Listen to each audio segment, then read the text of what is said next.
So, what I have to say is important because every time I try to type it out, my phone just glitches out or wipes off whatever I'm typing, or just is overall being really annoying. So here we are coming to you to present the information. It won't take very long. So yesterday I kept saying Osar was depicted under the ram, and in this universe that appears not to be the case because I couldn't find any depictions of Osar under the ram. But what I did find was different pharaohs, and the main one being Amun. So Amun standing under the ram, it's still the same message. It's just, depending on the character that it's, but overall it's still the same message. So the Egyptian pharaohs always wore the caduceus on their head. And if you look around, you'll see like the Tesla logos nowadays, that's literally a caduceus, you know what I'm saying? Mark of the beast, maybe. Hey, I'm not saying anything.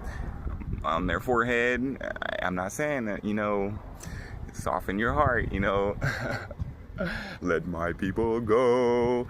All right. So I see 1111. Okay. Jumping all around. Okay, so back to it. Okay. So the caduceus is a representation of power because, like electricity, energy all around us, and, snakes and all that. That's like a whole thing. Like, so we can get into that. That's not where we're supposed to rise above that. This is where the ram comes into play. So snakes are instincts. Reptilian is instinct. So it's like we got this part of the brain back here that's pretty much running and guiding society as a whole.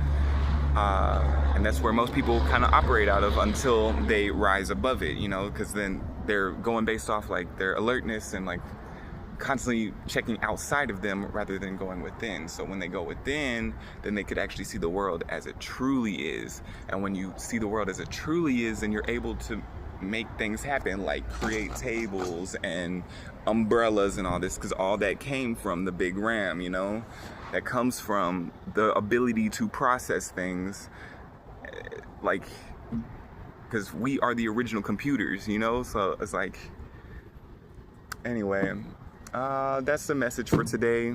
Just, always fact check stuff, message is still the same, but, depending on the universe we're in will determine, how the story gets told. So, yeah.